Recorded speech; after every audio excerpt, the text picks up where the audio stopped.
안녕하세요, 디지코입니다. 오늘 영상에서는 프로세싱을 활용해서 나만의 페인팅 소프트웨어, 간단하지만 재미있는 페인팅 소프트웨어를 한번 만들어 보겠습니다. 말하자면 이제 포토샵의 브러쉬 같은 그런 기능을 한번 만들어 볼 텐데요.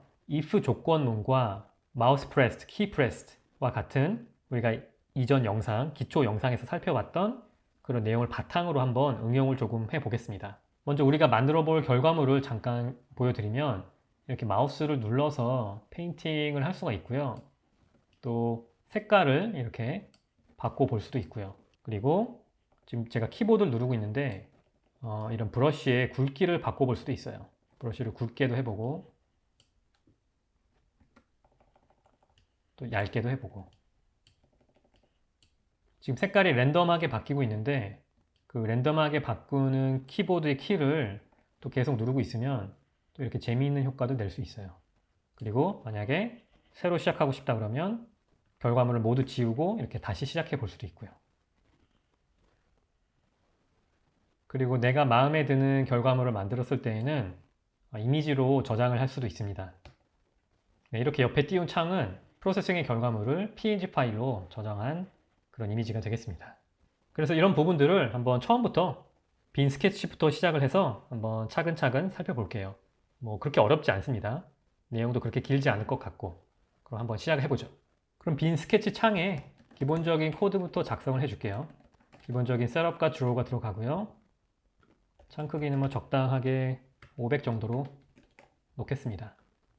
저의 프로세싱 기초 영상 중에서 마우스와 키보드 입력에 대해 다른 부분이 있는데 거기 나오는 굉장히 기초적인 부분이죠. 이제 if 구문을 사용해서 사용자가 마우스를 눌렀는지 안 눌렀는지를 한번 이렇게 체크를 해줄 거예요. 그리고 눌렀을 경우에는 마우스의 위치에 원을 그리도록 한번 해보겠습니다. 크기는 적당하게 40픽셀 정도로 놓고요. 뭐 이런 부분들은 나중에 다 제어가 가능한 부분이죠. 일단 40픽셀로 놓고 그리고 스트로크는 없애고 원의 색깔은 검은색으로 놓고 아주 기초적인 그런 스케치죠.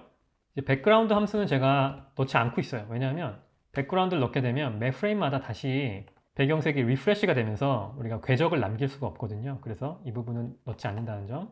이렇게 한번 실행을 해보죠. 그럼 기본 스케치가 있고 이렇게 마우스를 누르면 원을 그릴 수 있어요. 기본 배경색이 회색으로 되어 있는데 드로우에서 백그라운드를 제가 이렇게 리프레시 하지 않는다고 했죠. 대신에 셋업에 처음 시작할 때 한번 예를 들어서 흰색으로 지정을 해준다면 그 위에 계속 그릴 수 있을 거예요. 그럼 여기 이어서 한번 브러쉬에 붓의 크기를 정하는 그런 기능을 한번 넣어 보겠습니다. 일단 브러쉬의 크기를 저장해 놓을 수 있는 그런 변수가 필요하겠네요. 저는 int를 사용해서 말 그대로 브러쉬 사이즈라고 한번 부를게요. 그리고 셋업에서 초기값을 한번 40에서 시작을 해보죠. 40으로 놓고 이제 40이라는 숫자 대신에 브러쉬 사이즈라고 하는 변수가 있으니까 대체를 해주면 되겠네요. 여기까지 하고 한번 실행을 해볼게요. 실행해보면 똑같이 작동하고 있어요. 변화는 없죠? 단지 변수를 대신 사용한다는 점이 다르겠습니다.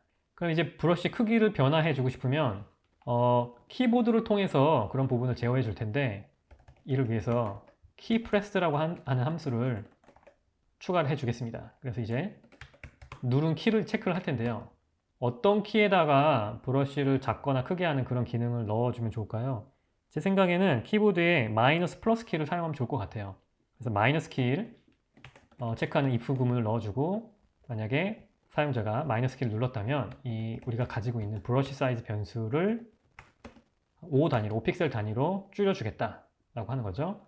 그리고 그게 아니고 플러스 키를 눌렀다면 근데 여기서 주의할 점은 이제 보통 키보드에 보면 플러스 키는 등호 심벌 위에 있기 때문에 Shift를 눌러줘야 돼요. 그런데 두 가지 키를 동시에 누르는 그런 기능을 프로세싱에서 구현하려면 조금 더 까다로워지기 때문에 플러스 키를 직접 테스트하는 대신에 그 아래에 있는 등호가 플러스 키 역할을 한다고 그렇게 가정을 하고 이 경우에는 브러쉬의 크기를 마찬가지로 5픽셀 늘리는 방향으로 그렇게 지정을 해보겠습니다. 그리고 실행을 해보면 처음에 기본값 40이다가 이제 마이너스 키를 누르면 조금씩 줄어들죠. 그런데 여기 문제가 하나 있어요. 어떤 건지 예상이 되시나요? 제가 한번 계속 줄여볼게요. 계속 줄이다 보면 어느 순간 이제 안 그려지죠. 0이 됐어요. 점점 5씩 줄이고 있으니까 누르면 누를수록 줄어들죠. 어느 순간 40 빼기 5 빼기 5 이러다 보면 0이 돼요. 그리고 더 줄여버리면 나오긴 나오는데 사실 지금은 마이너스 5의 크기를 갖는 브러쉬거든요. 일단 음수 값을 갖는 브러쉬라는 건 좀 사용하는데 헷갈릴 수 있을 것 같아요. 그래서 이 경우에는 미니멈 값, 최소 값을 우리가 지정을 해줘야 될 것 같고, 마찬가지로 붓의 크기를 늘린다고 했을 때에도 뭐 어느 정도까지는 사용 가능한데 너무 커지게 되면 마찬가지로 또 사용하는 데 있어서 좀 불편하겠죠? 그래서 똑같이 최대값도 우리가 지정을 해주는 것으로 하겠습니다. 이 경우에는 아주 단순한 방법이 있어요. 이제 키를 눌러서 브러쉬 크기를 줄이거나 늘리거나 한 다음에 다시 한번 브러쉬 크기를 체크해 보는 거예요. 제 영상 중에 이제 constraint 함수를 사용하는 방법에 대한 그런 강의 영상이 있는데 자세한 사항은 그 부분을 살펴보시면 좋을 것 같고, 이제 constraint 함수는 3개의 매개 변수를 요구합니다. 그래서 첫 번째는 우리가 체크하고 싶은 어떤 수, 값, 이 경우에 브러쉬 사이즈라고 하는 변수, 그리고 두 번째 값으로는 최소값, 그리고 세 번째 매개 변수로는 최대값. 그래서 이 경우에는 한 100으로 놓고, 그래서 브러쉬 사이즈를 변화를 준 다음에 constraint 함수를 통해서 그 값이 5와 100 사이를 넘어가지 않도록 딱 그 리미트를 설정해 주는 거예요. 그렇게 해서 돌려받은 값을 다시 브러쉬 사이즈에 넣어 주도록 하겠습니다. 말씀드린 대로 constraint 함수가 궁금하신 분들은 저의 다른 영상 참고하시면 좋을 것 같습니다. 그리고 다시 한번 실행해 볼게요. 이렇게 실행해서 그리다가 점점 크기를 줄여보는 거예요. 그러다가 지금 계속 제가 마이너스 키를 누르고는 있지만 5픽셀 이하로는 줄어들지 않고 있어요. 그 이유는 바로 이 constraint 함수 때문에. 마찬가지로 크게 해도 계속 플러스 등호 키를 누르고 있는데 어느 정도 커지다가 더 이상 커지지 않죠? 100픽셀 이상으로는 커지지 않고 있습니다. 네, 이어서 계속 다른 기능들을 한번 추가해 볼 텐데요. 지금 원을 그리는 방식에는 하나의 문제가 있어요. 보이시나요? 제가 만약 마우스를 빠르게 움직이면 선으로 표현이 되는 것이 아니고 점으로 표현이 돼요. 점이라기보다는 정확하게 말하자면 원으로 표현이 되는 거죠. 이 이유는 프로세싱이 지금 초당 한 60회 속도로 이제 화면을 리프레시 하고 있는데 그 속도보다 제가 빠르게 마우스를 움직이게 되면 프레임 사이에는 위치값이 존재하지 않는 거죠. 그래서 프로세싱을 그려줄 수가 없고, 이 부분을 원을 계속 사용하면서 해결해 주려면 럴프 함수 같은 뭐 선형 보관 영상도 제가 따로 있는데 그런 부분을 추가해 줘야 돼서 좀 더 스케치가 좀 복잡해져요. 그래서 이번 영상에서는 그렇게 너무 깊숙하게 들어가지 않고 한번 다른 방식으로 사용해 볼게요. 일립스를 사용하는 대신에 라인 함수를 한번 사용해 보겠습니다. 그래서 일단 커멘트 처리하고 라인 함수를 사용하는데, 라인 함수는 4가지의 값을 요구하죠. 시작 점의 xy 값과 끝 점의 xy 값. 이때 시스템 변수 직접 마우스 위치에서 현재 마우스 위치까지라고 한다면 이렇게 두 점 사이에 정보가 존재하지 않더라도 점이나 원으로 표시하는 대신에 그 두 점 사이를 직선으로 이어주기 때문에 최소한 이렇게 빈 공간이 생기지 않게 됩니다. 그래서 라인 함수로 일립스 함수를 대체해주고, 라인 함수 같은 경우는 선이기 때문에 필 색깔은 뭐 영향을 미치지 않고 스트로크 컬러를 0으로 설정을 해 놔야겠네요. 그리고 마찬가지로 브러쉬 사이즈도 이제 원을 그릴 때는 크기로 설정을 해줬지만 라인 함수 같은 경우는 지금 여기 매개 변수에 브러쉬 사이즈를 넣을 수 있는 그런 부분이 없죠. 대신에 스트로크 웨이트를 브러쉬 사이즈로 활용하는 그런 방법이 있겠습니다. 그럼 일립스는 이제 필요 없으니까 마저 지우고 다시 실행을 해보면 똑같은 결과죠. 대신에 이제 제가 아무리 빠르게 마우스를 움직여도 지금 비는 공간이 보이지 않습니다. 뭐 브러쉬 크기도 줄여도 마찬가지고요. 언제나 이어지는 그런 선을 그릴 수 있게 됐습니다. 계속 진행하기 전에 여기 좀 코멘트를 달아줄게요. 우리가 이제 사용하는 키들이 많아지니까 어느 부분이 어떤 기능을 제어하는지 좀 알아보기 힘들잖아요. 그래서 이 경우에는 decrease brush size라고 적어주고 여기 increase brush size. 다음 기능은 어떤 걸 한번 넣어볼까요?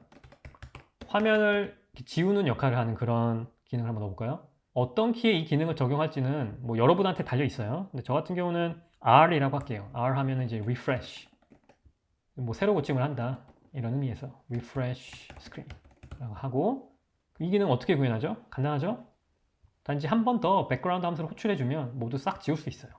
그래서 똑같이 백그라운드를 다시 흰색으로 돌려놓자. 실행을 해보면 내가 이제 한참 그리다가 R키를 누르는 순간 백그라운드를 흰색으로 덮어쓰기 하는 거죠. 그러니까 말하자면 지금 그린 이런 붓의 흔적을 지운다기보다는 흰색 배경을 한 번 더 덮어쓰는 것이 더 정확한 표현이 되겠네요. 다음으로는 이제 붓의 색깔을 한번 바꾸는 그런 기능을 넣어 볼게요. 그래서 이 경우에 제가 스페이스바를 누를 때마다 계속해서 랜덤한 색깔의 브러쉬를 사용하고 싶어요. 그럼 어떤 키를 체크를 하고 있는 거죠? 스페이스바를 누른다는 것을 어떻게 표현할 수 있을까요? 뭐 이렇게 해야 되나요? 그런데 안타깝게도 이런 식의 표현은 없고 프로세싱에 존재하지 않고 대신에 이제 우리가 작은 따옴표 안에 어떤 키, 캐릭터 한 글자를 넣을 수 있는데 여기에 이제 스페이스바를 눌러서 빈 칸을 넣게 되면 이게 말 그대로 스페이스바를 지금 체크하고 있는 거예요. 이제 이 빈 공간은 그냥 빈 공간이 아니고 의미가 있는 것이죠. 그래서 한번 이렇게 빈 칸 넣게 되면 바로 스페이스바를 눌렀을 때라는 그런 의미가 됩니다. 유용하죠? 많이 쓰이는 경우니까 연습해 보시면 좋을 것 같고 그래서 스페이스바를 눌렀을 때 붓의 색깔을 바꿔주는 거죠. 지금 붓의 색깔을 제어하는 부분이 어떤 코드인가요? 드로우 함수 안에 스트로크 함수를 호출할 때 0이라는 값을 지정해 줬기 때문에 지금 검은색으로 나오고 있는 거죠. 그래서 이 부분을 계속해서 바꿔주고 싶다면 당연히 변수가 하나 더 필요하겠네요. 그래서 컬러 변수, 그래서 브러쉬 컬이라고 부르겠습니다. 그래서 초기 브러쉬 컬 값은 똑같이 검색으로 하는데 이제 0 대신에 브러쉬 컬이라고 넣어주고 이렇게 검색으로 사용을 하다가 스페이스바를 누를 때마다 브러쉬 컬 값을 업데이트하고 싶어요. 또 랜덤한 값으로 랜덤하게 하는데 그냥 그레이스케일이 아니고 RGB 채널 모두 사용해서 그래서 이제 컬러 함수 안에 랜덤 함수를 3번 써주면 RGB 모두 매번 이제 스페이스바 누를 때마다 랜덤한 값을 가져와서 브러쉬 컬러 값에 저장을 해주게 됩니다. 실행을 해볼까요? 초기값 검은색으로 그리다가 스페이스바를 한번 누를 때마다 랜덤한 색깔을 사용할 수 있죠. 제가 이거 준비하다가 재밌는 걸 하나 발견했는데 한번 화면 다시 리프레시하고 스페이스바를 누르고 있는 상태에서 계속 그리게 되면 마우스 프레스와는 다르게 계속해서 키 입력이 먹더라고요. 그래서 좀 재미있는 효과를 낼 수 있습니다. 이제 벌써 마지막 기능을 넣을 차례인데요. S키를 눌렀을 때 이미지를 저장하는 그런 기능까지 구현해 보겠습니다. 이미지 저장하는 함수가 몇 가지가 있어요. 뭐 세이브도 있고 세이브 프레임도 있는데 저는 한번 세이브 함수를 사용해 볼게요. 세이브 함수를 사용하고 이 안에 스트링, 문자열을 넣어줘야 되죠. 제가 원하는 파일 이름을 여기 넣어주면 돼요. 그래서 뭐 image.png 이렇게 하고 또 세이브가 됐는지 안 되는지 보통은 키를 눌러도 잘 모르는 경우가 많죠. 그래서 저장한 다음에 콘솔에 이미지 세이브 됐다라고 표시해 주는 것까지 실행하고 그림을 이렇게 그리다가 S를 누르면 이미지 세이브 됐다고 하는 메시지가 콘솔 창에 뜨고 스케치가 저장된 폴더로 가보면 image.png가 똑같이 저장이 됐습니다. 여기서 문제는 제가 만약에 이 스케치를 다시 실행을 해서 다른 그림을 그렸어요. 이렇게. 그리고 S를 누르면 저장이 되죠? 문제는 똑같은 이름을 사용하기 때문에 방금 전에 제가 저장했던 이미지를 덮어 써버렸어요. 그래서 이런 경우는 저장을 할 때마다 좀 더 유니크한 그런 파일 이름을 사용해 줘야 되는데 굉장히 다양한 방식들이 있을 것 같아요. 근데 여기서 제가 좀 단순한 방법을 하나 알려드리겠습니다. 그냥 이미지 이름을 저장하는 대신에 프로세싱에는 현재 날짜와 시간을 돌려주는 그런 함수가 존재해요. 그래서 year 함수를 써주면 현재 연도, 그러니까 2019년, 제가 지금 녹화하는 시점에서는 2019년, 또 month 함수를 사용해주면 현재 몇 월인지, 또 day 함수 사용해주면 현재 일자, hour 함수를 사용해주면 현재 시간, minute 함수, second 함수, 그래서 현재 시간까지 이렇게 하면은 1초 내에 여러 개의 이미지를 저장하지만 않는다면 항상 저장할 때마다 덮어쓰지 않고 새로운 파일을 만들어 주겠죠. 그리고 잊지 말아야 할 것은 스트링을 사용해서 파일 확장자 png라고 해야 제대로 된 이미지가 저장이 되겠네요. 그래서 이렇게 놓고 한번 다시 실행을 해서 저장을 해 보겠습니다. 이렇게 좀 몇 개 그림을 그리다가 S 라고 하면 이미지 png를 덮어쓰는 대신에 뭔가 저장이 되긴 했는데 지금 저는 현재 날짜와 시간까지 저장하고 싶었는데 2106이라고 돼버렸어요. 이게 무슨 의미일까요?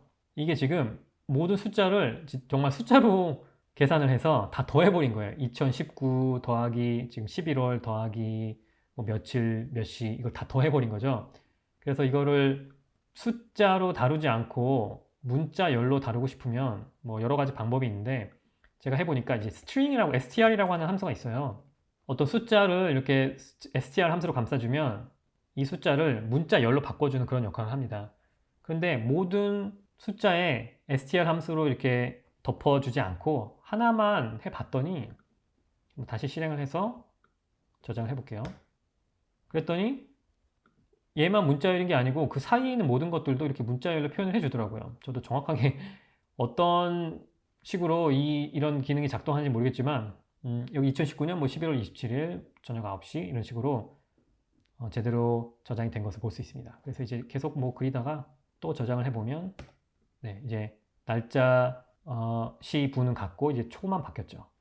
1초 내에 뭐 여러 장만 저장하지 않는다면 이런 방식으로 계속해서 결과물을 저장해 줄 수 있겠습니다. 이렇게 짧게 페인팅 소프트웨어를 만드는 방법을 알아봤는데요. 기본적으로는 마우스와 키보드, 그런 인풋을 받는 방법, 그리고 if 구문을 활용하는 방법, 그 부분이 핵심이 되겠고, 제가 보여드린 내용은 굉장히 기본적인 내용이고, 제가 정말로 추천드리는 것은 여기서 멈추지 마시고 계속해서 기능을 추가해 보는 거예요. 뭐 예를 들면 투명도는 어떻게 조절할 수 있을까? 브러쉬의 쉐입을 또 바꿔볼 수 없을까? 라인이나 동그라미를 사용하는 대신에 또 다른 모양을 사용할 수는 없을까? 또는 브러쉬를 단순한 색이 아니고 어떤 이미지를 불러와서 사용할 수는 없을까? 보통 포토샵 브러쉬가 그런 식으로 작동하죠. 어떤 텍스처가 있는 그런 이미지를 브러쉬로 사용해서 굉장히 다양한 효과를 주는데 그런 부분도 할 수 있고 뭐 애니메이션이 가능한 브러쉬라든지 굉장히 활용 범위가 무궁무진한 것 같아요. 그래서 그런 부분을 점점 넣으면 넣을수록 너무 일반적인 그런 어디 뭐 튜토리얼에서 볼 수 있는 그런 뻔한 그런 작업에서 벗어나서 좀 더 나만의 색깔을 넣을 수 있는 그리고 내가 필요로 하는 그런 기능들을 넣을 수 있는 그런 스케치를 만들어 보는 것을 전 정말로 추천을 드려요. 그러니까 꼭 멈추지 마시고 좀 더 시간을 가지고 연습을 해 보시면 좋을 것 같아요. 그리고 이 영상에서는 다루지 않았지만 이제 키보드의 키가 많으면 많아질수록 좀 외우기도 어렵고 사용하기 힘들어지겠죠? 그럴 경우에는 키보드의 인터랙션도 좋지만 보통 이제 포토샵이나 일러스트레이터에서 볼 수 있는 그런 메뉴 버튼들을 넣어주는 것도 특히 일반 사용자들을 대상으로 이런 프로그램을 만든다면 좋은 선택일 것 같아요. 그래서 유저 인터페이스, GUI라 그러죠. 그래피컬 유저 인터페이스를 넣는 방법을 살펴보시는 것도 좋을 것 같아요.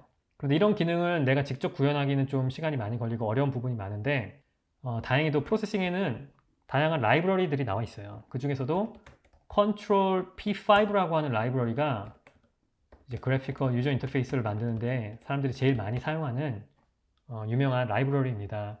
그래서 그런 부분 한번 뭐 구글 검색을 해 보시고 몇 가지 기본적인 예제 한번 따라해 보시면서 유저 인터페이스를 추가하는 것도 이 작업을 발전시킬 수 있는 좋은 방향이 될 것 같습니다. 이번 영상이 마음에 드셨다면 좋아요와 구독 부탁드리고 저는 다음 영상에서 뵙겠습니다.